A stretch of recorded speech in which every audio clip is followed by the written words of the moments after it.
Chapter 119.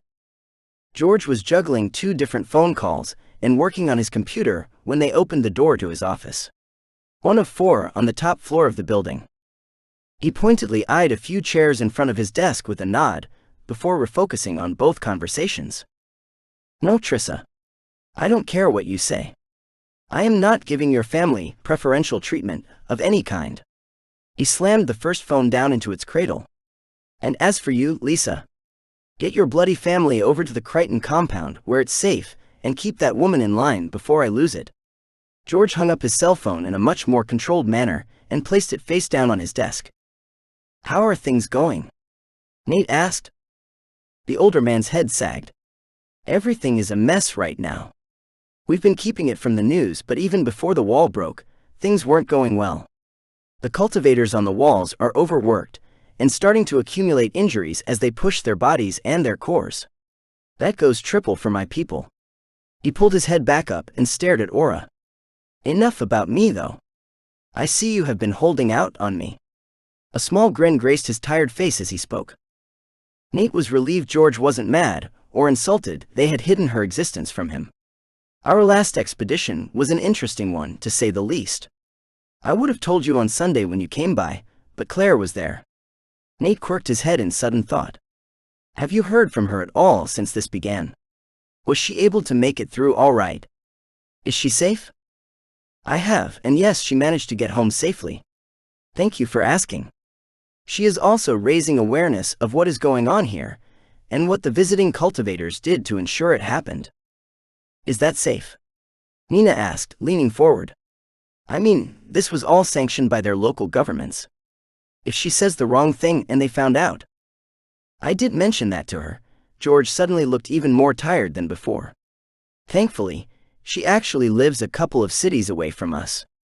So the risk is minimized somewhat. It was something that she insisted on doing." "Where do you want me to put the items we grabbed from your house?" Nate asked a couple of minutes later.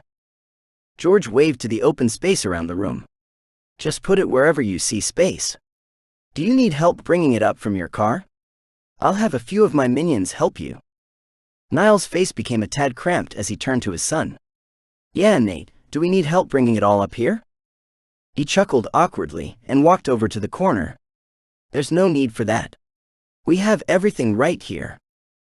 With that said, he began pulling everything that George had specifically requested he retrieve out of his storage. He had kept his requests to a minimum due to the belief that their space would be at a premium. The guildmaster watched with wide eyes that slowly drifted to Aura, and then back to Nate with a look of partial, dawning comprehension. "You have a storage bracelet and a beast companion. I'm beginning to think that you have more secrets than the average cultivator." "Maybe a couple," Nate admitted with a wry smile. George nodded and then shrugged. "Well, I admit that I am curious. However, some things should be kept private. Now, where are you all off to?" "Where would you suggest?" Nina wondered.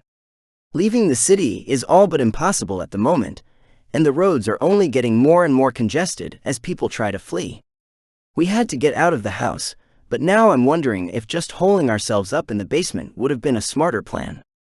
Without the ability to leave the city, we're trapped no matter what." "Go to the Chrighton's estate," George told them firmly. "It's where Lindsay and her family should be heading to right at this moment. They have the best setup for creating a defensive position of some kind. It's where I'll be going after I'm finished here. I'll call ahead and let them know to expect you." Nate looked at the items he had just offloaded and sighed, before storing them all over again with a roll of his eyes. "Thank you, I appreciate it. That's one less thing I will need to worry about in the heat of the moment." Nate nodded and looked at his parents. "Are we done here?" Niall stood. "Yep, let's go. George, stay safe, and we'll see you at the Chrighton compound, estate, or whatever you want to call it." Back outside, the previously congested roads had taken on a whole new level of driver stupidity. Accidents of one form or another were everywhere they looked. In their haste to escape, people were rear-ending the cars in front of them, side-swiping their neighbors, and causing damage all about as they drove up on the sidewalks and through people's yards. Unfortunately, unlike before, they were no longer heading in the opposite direction of traffic. Not that it would have mattered anymore, as people had completely forgotten what the rules of the road were. All Niall could do was to join in the madness and do his best to keep them all safe. Over the next few minutes, the SUV was sideswiped countless times and rear-ended twice. By the time they pulled off the main road and onto the road that led to Angie's place, the windows of the car were either shattered or riddled with cracks. Luckily, all the damage had been cosmetic and didn't affect how the engine handled in any way. Of course, that didn't stop Nina from calling them a bunch of savages as they left the crowded main thoroughfare behind. They started to make better time at that point, but the roads were still crowded. The only difference was that people were a little less insane in this area. Pulling up to the gates at the Chrighton estate, Nate couldn't help but feel his jaw loosen a little. Since becoming friends with Angie and Lindsay, he had been to Angie's house several times. It was always an intimidating experience, just in regard to the physical reminder of their social disparity. Now, however, it had become an intimidating experience for a whole new reason. When George had mentioned that they had the best setup for a defensive position, he hadn't been joking. Since he had last been there a few days before, towering walls of impacted dirt had been created that circled their entire property. The sole opening was the gate, which had been turned into a large tunnel with a series of drop gates. Nate hopped out as they reached the gate and approached the guard. "My name is Nathan Holmes, and this is my family. Angelica is expecting us." The guard looked him up and down, and then took in the battered state of their car before nodding. "I've seen you accompanying the young miss a few times now. Word came down just a few minutes ago to expect you." He spoke into his radio, and the gates near the back of the tunnel that had been previously dropped were raised. "Has Lindsay and her family arrived yet?" Nathan asked him with a polite nod. "She has, though portions of her family have yet to arrive." "All right, thanks. Stay safe out here. People are getting crazy out there." Nathan hurried back to the car so his dad could drive them through the tunnel. Despite having been to Angie's place several times, he had actually only been to her house one time, when he first met her parents. Every other time he had visited, he had gone to the training facility. Angie and Lindsay were ready and waiting for them when they pulled up behind the line of other cars already there in front of the mansion. "I hope you're ready for this," Angie said to Nate in a way of warning and welcome as he stepped out. "Your mom in a mood?" "She always is when Lindsay's parents are around." Lindsay nodded at that assessment. Both girls squealed in delight as Aura hopped out of the car and stretched in front of them. "When did you get a beast companion?" Lindsay demanded as she bent down and began petting Aura. "This last weekend," Nate quickly told them the same story he had given George, with a few minor tweaks to accommodate why he hadn't told them on Monday. As his parents joined them outside of the SUV, the girls brought them inside the house. Both sets of parents were sitting inside Aiden's rather large study and presumably office. It had a solid wood desk in between a pair of towering windows by the far wall. Closer to the middle of the room was a rather chunky-looking table with a display embedded in it. There were multiple maps of the area currently displayed across its surface. One of the city as a whole, 4 different ones for the wall around the city, and then 5 smaller maps for the Chrighton compound. At the moment, they were gathered around the table, talking about how they were going to defend everything. Lindsay's father, James, tapped one of the upper corners of a map and it grew to encompass the entire table. "I'm telling you, it is still too much size. We need more people and supplies. A large part of the reason the wall around the city is failing is because of cultivator shortages. We just didn't have enough people to man the walls properly. The local government made them too long, in the hopes that the city would continue to grow.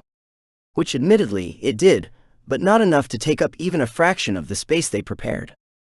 We are more than willing to do our part and participate in any defensive operations," Nina said, butting into the conversation before it could get too heated. "Mom, Dad, the Holmes family just arrived," Angie said, motioning to the people beside her. Nate waved to them. "I hope you have prepared a hefty stock of arrows and crossbow bolts." Niall nudged his son and subtly shook his head. Meanwhile, Lindsay turned her head to the side to hide the smile that suddenly bloomed into being.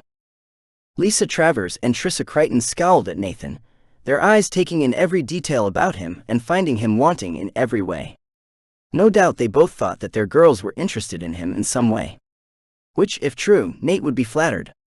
They were both gorgeous young women. However, he hadn't caught so much as a hint of interest that they were interested in him in that way. So he had been careful to keep his own feelings completely non-sexual toward them both.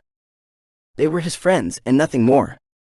If either wanted to change that, then they would need to be the one to make the first move, not him. We have been stocking up supplies for years now, in case something like this ever happened. Both of our families have. Aiden replied to Nate.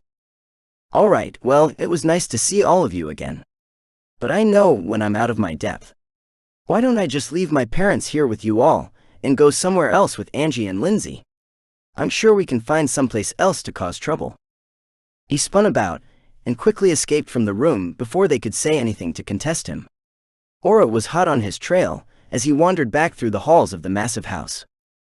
Angie found him a minute later, with Lindsay joining them a minute after that. How many families have your parents welcomed into their home? He asked, stopping beside a window that looked out over the back garden. The grounds around the house were immaculate, outside of the dozen large expedition-style RV trucks.